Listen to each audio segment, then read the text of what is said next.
Bonjour, vous allez visionner donc une vidéo qui appartient à un article et qui lui-même appartient à un ensemble, je dirais, d'articles qui ont été regroupés sous forme de cours dans le blog 345D, le rassemblement.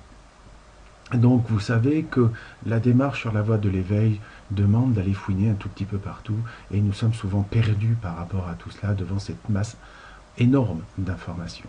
Donc à ce titre, sur ce blog, vous aurez la possibilité de pouvoir, je dirais, aller à votre rythme en regardant par exemple quels sont les préalables au cours, le cours lui-même divisé en 12 chapitres, ainsi qu'avec les suppléments. Donc pour les autres parties, vous aurez l'occasion de découvrir quand vous y viendrez. Donc n'hésitez pas, quand vous aurez visualisé cette vidéo, d'aller visiter le lien de l'article lui-même et ensuite, ce sera à vous de faire votre propre chemin selon votre cœur. Merci, au revoir.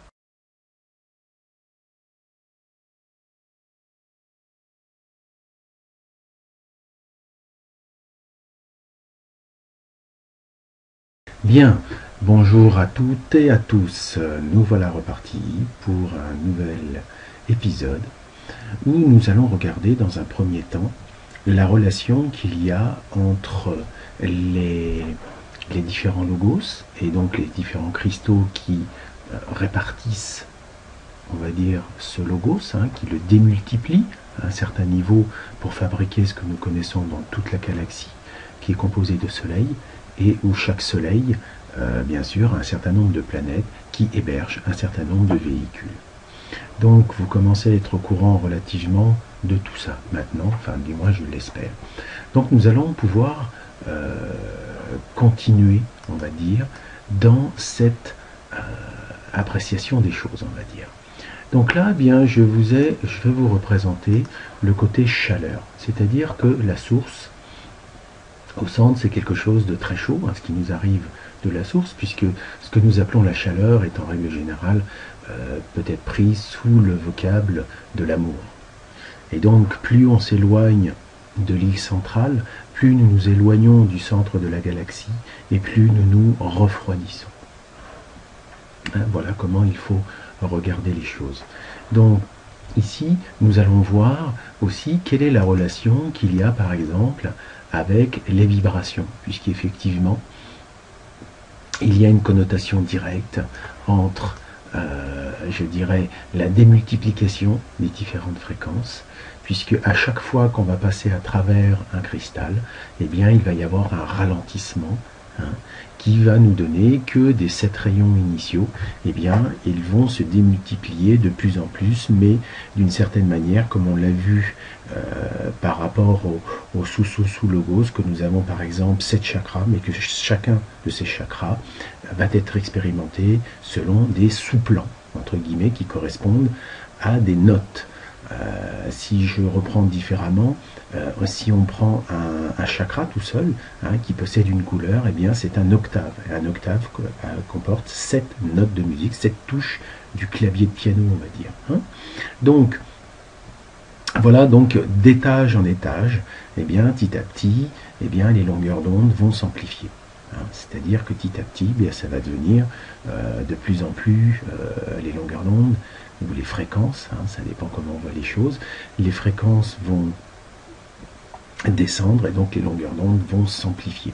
Il est évident que quand nous regardons la longueur d'onde au niveau d'une planète, c'est quelque chose qui évolue très très lentement en termes de vibration. Donc il y a effectivement une relation entre la chaleur, puisque plus vous allez dans des fréquences élevées et plus c'est puissant en termes de chaleur. Si par exemple vous prenez votre four à micro-ondes, les micro-ondes ont une fréquence nettement supérieure à simplement la chaleur dégagée par un feu de bois.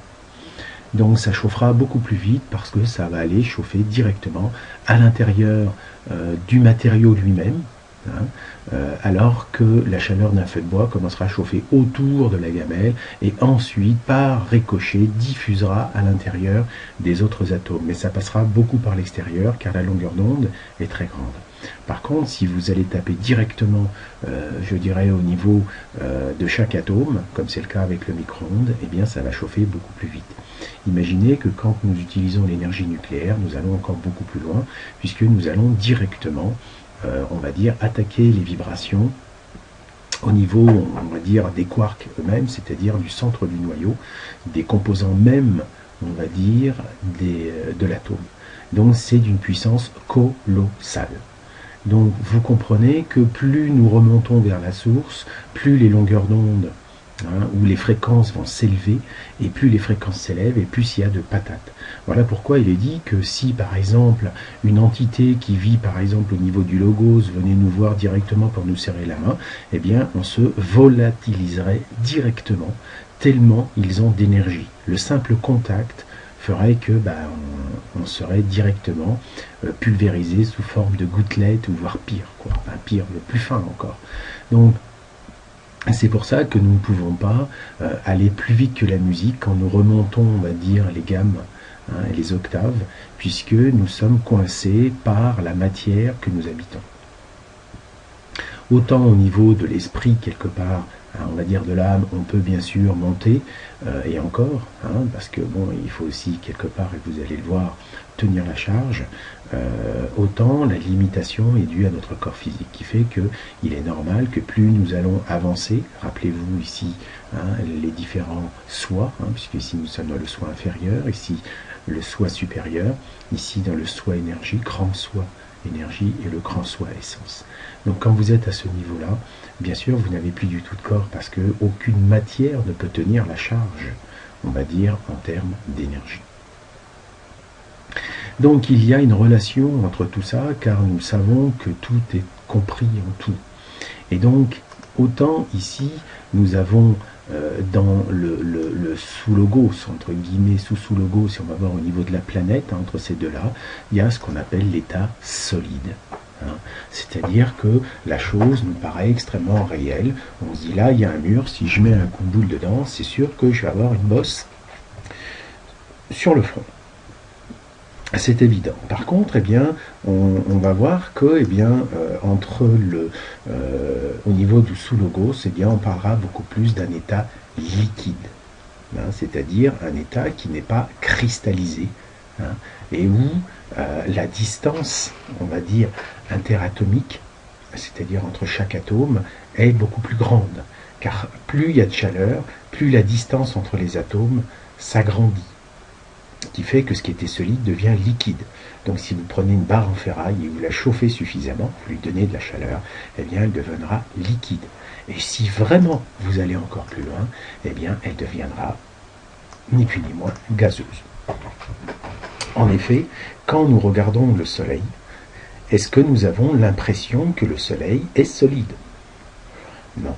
Tous les scientifiques nous racontent que c'est un amas d'hélium, voire d'hydrogène à la rigueur, enfin différentes versions, on va dire, de l'hydrogène, qui, je rappelle, est l'élément matériel le plus simple dans le tableau périodique, où il n'y a qu'un seul proton et qu'un seul neutron, enfin un seul neutron, excusez-moi, et un seul électron, et on appelle ça l'état gazeux.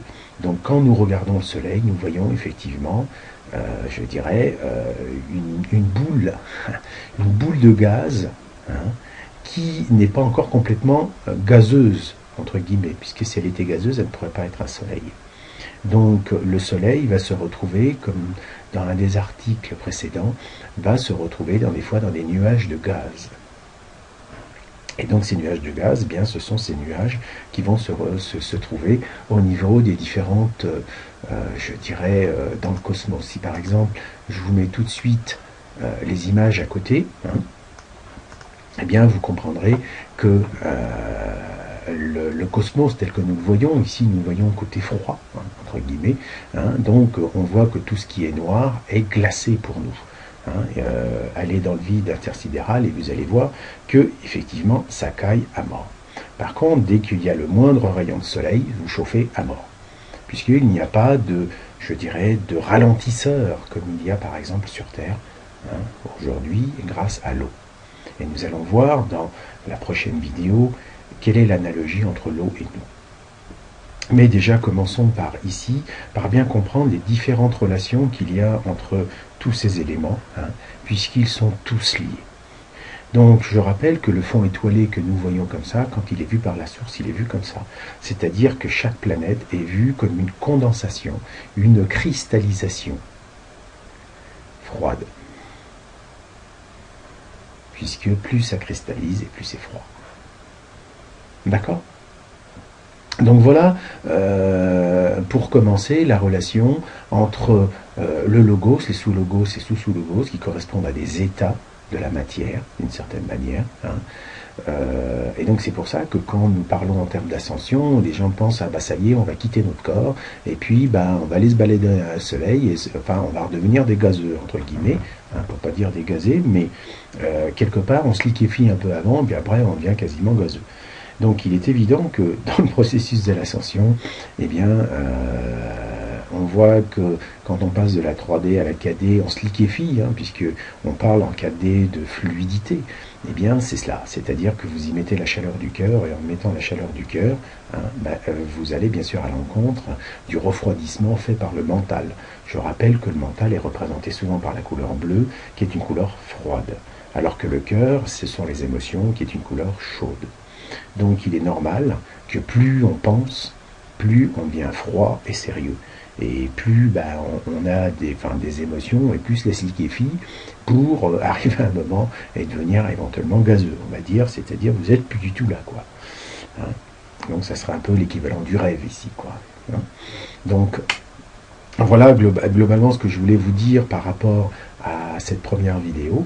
Et puis nous allons voir qu'est-ce que ça donne dans la prochaine vidéo. Bien, maintenant que je vous ai raconté dans la vidéo précédente quel était le lien entre toutes ces choses-là, hein, entre la chaleur, les différents états, et bien sûr les différents logos, ces planètes et compagnie, nous allons aborder bien sûr un petit peu plus loin les choses en regardant la relation bien sûr qu'il y a entre tout ça. Hein. Ce sont toujours bien sûr des rappels que je vous fais, hein, parce qu'il y a toujours des nouveaux qui arrivent et qui n'ont pas forcément tout vu ce qu'il y avait avant. Mais de toute façon, c'est juste une gymnastique à avoir.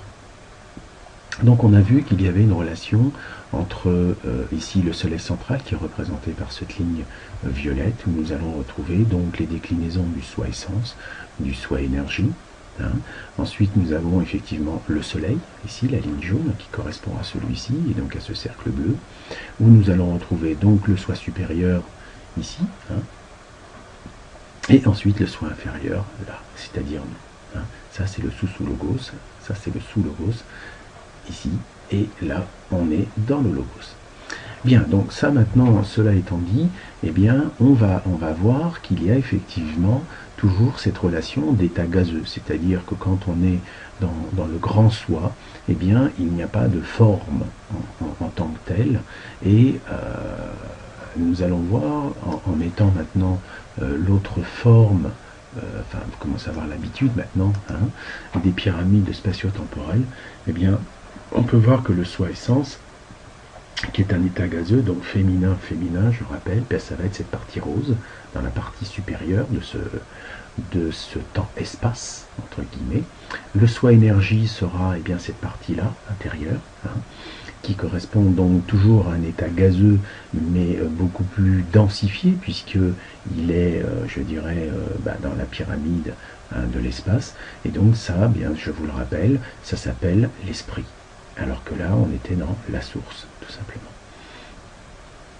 Donc l'esprit est effectivement quelque chose qui est densifié parmi, on va dire, la pyramide de l'espace-temps. Hein. Alors, donc ça, c'était par rapport à ça. Donc nous sommes bien dans un état gazeux. Quand nous allons passer au niveau du soleil, hein, je vous rappelle que ça c'est l'esprit directeur, que ici c'est l'étincelle d'esprit et que c'est ici d'une certaine manière notre mental, eh bien vous allez voir que nous pouvons mettre à ce niveau bien sûr une deuxième double pyramide hein, de temps-espace qui va correspondre en fait, on va voir dans sa partie supérieure à l'état liquide et dans sa partie inférieure à l'état solide.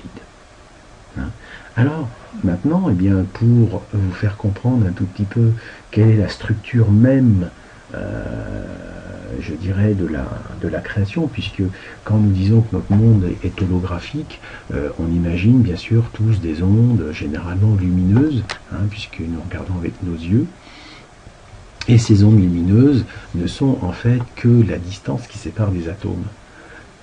Et quand on dit que notre monde est holographique, vous allez le comprendre dans ce sens-là. Et c'est pour ça que j'ai pris l'exemple de l'eau. Parce que l'eau est le seul composant, comme par hasard, et on sait que l'eau correspond au corps émotionnel. Et donc le corps émotionnel n'appartient pas du tout, on va dire, à la chimie ou au physique. Il appartient en fait, on va le voir, à beaucoup de monde.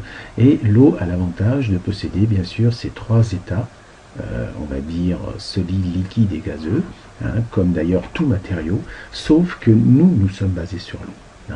C'est-à-dire que nous savons que sur notre planète, s'il n'y avait pas d'eau, aucune vie ne serait possible. Donc pour nous, l'eau est quelque chose de vital. On va dire le reste aussi, parce que s'il n'y avait que de l'eau, on serait gêné. Mais globalement, c'est le support de vie, et on sait que dans l'eau, il y a ce qu'on appelle le feu, c'est-à-dire l'oxygène. Donc l'esprit est là, d'une manière ou d'une autre. Alors, maintenant, quelle relation y a-t-il entre tout ça et nous? Alors, si, un autre point que je voulais vous donner, c'est que, bien sûr, si je prends par exemple le fer, le fer a bien un état solide, un état liquide et un état gazeux. Il suffit simplement d'augmenter la chaleur et on va bien le voir. Donc, je rappelle qu'en physique, c'est une histoire de pression, on va dire, et de chaleur, température. Donc, comment dire, tout matériau que nous connaissons va avoir ces trois états, et sauf qu'il va y avoir un moment précis, il pourra être à la fois gazeux, liquide et solide, et en physique on appelle ça le point triple. Mais bon, je ne veux pas aller dans les détails pour l'instant, je vais simplement m'arrêter à ce que je vous mets ici, et qui va être, je dirais, important pour vous dans la compréhension de ce qui se passe. En effet, ici, quand je prends par exemple la vapeur est bien une matière gazeuse qui va se retrouver, on va dire, dans l'infiniment petit et partout. Et elle va correspondre, on va dire, en quelque sorte au soi essence. Ensuite, le brouillard, c'est quelque chose qui est de plus densifié, puisqu'il est plus proche, bien sûr, de la matière, et donc ça va correspondre quelque part au soi énergie. Mais nous sommes toujours dans un état, on va dire, gazeux. Alors, bien sûr, il y a de la matière. Je vous rappelle que la pyramide de la matière, de l'espace, monte jusque-là. Donc, il y a de la matière jusque-là, d'une certaine manière. Donc, le brouillard est plus froid que la vapeur. C'est pour ça qu'il est plus bas en termes de densité. Ensuite, eh bien, on va voir qu'il y a, à partir de là, en dessous le truc, on va passer à la phase liquide, et qui va correspondre à cet espace-temps précis. C'est-à-dire à notre soi supérieur et inférieur, à notre petit soi, c'est-à-dire cette partie-là. Et c'est pour ça que nous avons toujours la distance entre le soleil et nous. Et bien, quand il pleut, la pluie, on va dire, ou cette forme de choses liquides mises sous forme de gouttelettes, et bien, vous allez voir que quand vous avez des histoires de cœur, vous allez quand même le sentir. C'est-à-dire, ça s'appelle les larmes. Donc ici, bon, la pluie peut être les larmes du ciel, on peut dire, mais globalement, il faut comprendre que la pluie correspond à cette partie supérieure. Donc la partie inférieure de ce truc-là, c'est tout ce qui va en fait se cristalliser, puisque l'état solide correspond à une cristallisation. Et donc dans cette cristallisation, pour aller un petit peu plus dans le détail, eh bien on pourra voir que si déjà je prends la pluie ici en règle générale, eh bien là, la neige pourrait bien sûr être par exemple la partie moins cristallisée ici, et le grêlon, eh bien la partie hyper matérialisée. Mais je peux aussi le reprendre au niveau du petit espace-temps que j'ai dessiné là, par pyramide espace-temps, qui correspond beaucoup plus à l'individu. Et là, on aurait donc dans la partie supérieure, comme dirait l'autre, tout ce qui touche le cœur, la partie supérieure de l'homme, le trigramme supérieur, eh bien, ça serait la neige. Et la neige, eh bien, c'est effectivement de l'eau condensée, mais cristallisée, puisque nous sommes dans un état solide. Donc quand vous avez par exemple ici des pensées, eh bien c'est une cristallisation, entre guillemets, de quelque chose. Et puis, bah, bien sûr, si vraiment ça fait trop froid, c'est-à-dire que vous tombez vraiment dans le côté ici froid, eh bien, j'appelle ça carrément le grêlon. Alors, pourquoi je vous cause de tout ça? Parce que dans la réalité, comme l'eau, hein, je vous avais dit, correspond à notre corps émotionnel, il correspond aussi à tout ce qui est enregistré au niveau de la Terre et de nous-mêmes. En effet, si la Terre veut savoir qu'est-ce qui se passe sur elle, eh bien, elle n'a qu'à simplement analyser les fréquences qu'il y a dans l'eau. Toute forme de vie ici sur Terre respire, boit et pisse de l'eau. C'est-à-dire que quand un oiseau, je dirais, boit, eh bien, tout ce qu'il pense, tout ce qu'il vit s'enregistrera dans l'eau. Et donc, eh bien, quand il ira pisser son boc, eh bien, ça retournera au niveau de la Terre, qui, bien sûr, analysera cette eau et saura comment, entre guillemets, l'oiseau, qu'est-ce qu'il a vécu. Eh bien, c'est la même chose au niveau d'un être humain. Quand un être humain, je dirais, lâche une larme, ou sue, ou n'importe quoi, eh bien, tout s'inscrit dans l'eau. Alors, vous pouvez voir que l'eau se recycle en permanence. Hein, c'est-à-dire que sous le bienfait directeur, on va dire, du soleil, il va y avoir évaporation, donc une certaine forme, je rajoute de la chaleur, donc on va dire d'épuration, hein, pour ensuite retomber. Et on recommence. Et donc il va y avoir effectivement un mouvement permanent, hein, un mouvement permanent de l'eau, parce que l'eau est le transport, et c'est un peu, on peut dire, la clé USB, je ne veux pas dire le disque dur, mais la clé USB qui permet de passer les informations d'organisme en organisme afin qu'Ourantia Gaïa sache exactement tout ce qui se passe chez elle. En effet, vous savez que ici, autant tout à l'heure je vous ai parlé que le soleil était plutôt dans un état gazeux légèrement liquéfié, entre guillemets, hein, puisque sinon s'il n'était que gazeux, ce serait un nuage de gaz. Eh bien non, c'est un nuage de gaz liquéfié. Hein, donc il est bien entre les deux. Eh bien, Ourantia Gaïa, elle, est bien sûr dans un état solide, mais où il y a un liquide. Voilà pourquoi nous la voyons planète bleue, parce que vue du soleil, effectivement, elle va nous paraître donc dans les chakras supérieurs, donc bleue. Hein, et quand nous voyons l'eau verte, par exemple, hein, comme nous voyons dans certains lagons, dans certaines parties, se nager dans une eau verte, transparente, ça nous transporte. Et c'est normal, puisque je rappelle que la couleur verte est la couleur du 4e chakra, c'est-à-dire celui de l'amour. Donc, quand on se baigne dans de l'eau verte, enfin verte, vert clair, de l'eau de mer vert clair, c'est sûr qu'on chope des super bonnes vibrations. Quant à les bleus, c'est pas mal aussi, hein, c'est évident. Donc on comprend que la Terre est bien sûr cristallisée, elle a un état solide, mais elle a aussi un état liquide.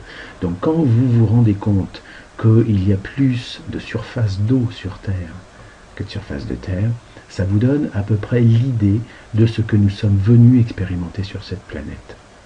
En effet, nous ne sommes pas venus ici pour cogiter, pour penser, pour élaborer, nous sommes venus ici pour vivre l'émotion. Si vous regardez la vie d'un être humain, ce n'est que de l'émotion.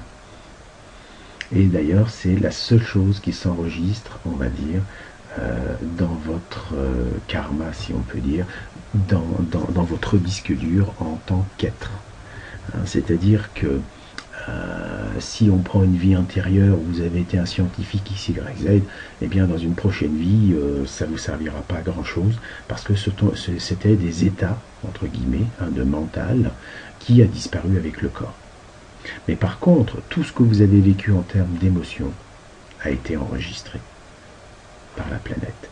Donc tout ce que nous avons vécu dans toutes nos vies est enregistré. Et c'est à partir de toutes ces émotions bloquées, on va dire souvent, que notre destin, hein, nos expériences à faire vont être décidées. Donc, que vous ayez un 19 sur 20 ou un 3 sur 20, on s'en fout. Car ce qui est important, c'est comment vous le prenez. Parce que si à 3 sur 20, vous êtes cool et peinard, ben tout ira bien. Alors que si vous avez 19 sur 20 et vous n'êtes pas content parce que vous auriez aimé avoir 20 sur 20, eh bien maintenant à vous de voir qu'est-ce qui a été le mieux enregistré. Est-ce que ça a été l'émotion positive où en fait tout va bien, ou l'expression négative de celui qui veut être parfait, qui veut, entre guillemets, montrer une certaine forme d'ego à son niveau. Donc on voit que l'émotion, plus nous allons passer en fait en 4D, et plus ces émotions, nous allons les regarder pour ce qu'elles sont, sans y mettre aucun jugement. Et c'est à partir de là, quand on ne met plus aucun jugement sur une émotion, que on se libère de nous-mêmes et qu'on relâche toutes ces énergies qui sont bloquées en nous et qui sont, entre guillemets, glacées, solidifiées en nous et qui font que notre corps physique souffre énormément. Alors, où est donc le côté holographique à ce niveau-là? Eh bien, ce qu'il faut comprendre, c'est que dans le phénomène de l'ascension, eh bien, nous sommes un cas assez, pas particulier, mais il faut savoir que nous sommes à ce niveau, si nous sommes de la neige, et pour certains des grêlons, eh bien, nous sommes temporaires. Nous sommes extrêmement temporaires. Quelle est la durée de vie de la neige par rapport à la durée de vie de la planète? Quelle est la durée de vie? Vous comprenez ce que je veux dire? C'est que nous sommes un flocon de neige. Chacun de nous est un flocon de neige. Donc, d'une certaine manière, si je prenais l'analogie de la pluie et de la neige, eh bien, notre esprit directeur qui est là est simplement une condensation, une condensation parce que bien sûr, il est quand même pas aussi chaud qu'ici, mais d'une certaine manière, il est une goutte d'eau qui est la condensation d'une vapeur qui est devenue un brouillard, qui ensuite est devenue une goutte d'eau, et cette goutte d'eau, entre guillemets, à travers une pluie fine, quand elle a rencontré le froid, l'éloignement de la source est devenu en fait flocon de neige. Donc nous sommes des flocons de neige en action. Un flocon de neige, comme vous le savez, est unique. C'est-à-dire qu'il se cristallise, entre guillemets, quand il tombe, et donc il va avoir des branches, différentes branches, et ces différentes branches vont être directement proportionnelles, on va dire, à la pression et au froid. C'est-à-dire que chaque flocon de neige n'a pas reçu forcément la même quantité d'énergie, ou on va dire de froid, qui fait qu'il va se cristalliser différemment. Donc, ce que je veux dire par là, c'est que nous sommes effectivement dans un milieu d'ondes basses, de basse fréquence, nous le savons, où en fait nous nous sommes cristallisés. Donc l'objectif, c'est de se dégeler le cul, entre guillemets. C'est-à-dire qu'aujourd'hui, en étant en 3D lourde, nous sommes des grêlons. C'est-à-dire que nous tombons, pof, on s'étale, on meurt. Et qu'est-ce qu'on a compris? Pas grand-chose, parce qu'on n'a pas volté dans l'air, entre guillemets. Donc notre vie, dans nos vies antérieures, a été relativement rapide, directe, et on n'a rien vu, en fait, à quelque chose près, quoi. Donc aujourd'hui, en passant dans le mode, on va dire, 4D, nous prenons conscience que nous pouvons voler dans les différentes dimensions, on va dire, spatiales et temporelles. Et donc, à partir de là, on va devenir de plus en plus léger. Et c'est pour ça que notre corps physique, quand nous allons passer, bien sûr, en 5D, mais même avant qu'on y arrive complètement, tout le temps qu'on restera encore en 4D, eh bien, notre corps physique va s'alléger tout en grandissant. C'est donc toujours à l'image du flocon de neige, eh bien, arrive un moment, plus il va déployer, on va dire, ces mini-cristaux, ses ailes, et plus il aura à faire, on dira il est grand, donc il doit peser plus lourd, donc il doit essayer de descendre plus vite.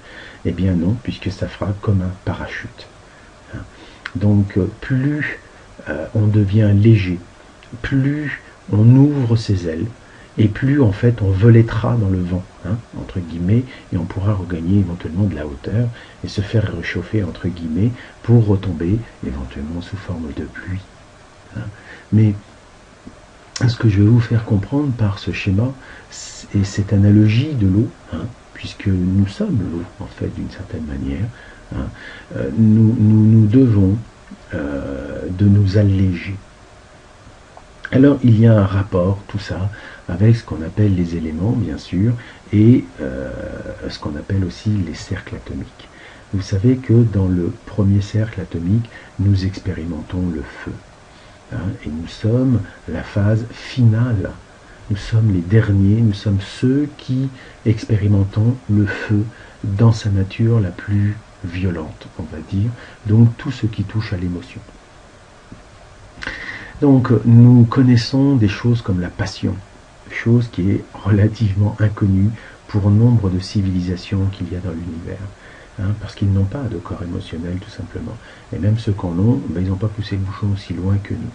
Et donc à travers toutes ces expériences que nous avons faites au niveau de l'émotion, eh bien nous pouvons maintenant ensemencer ce qu'on appelle le deuxième cercle atomique.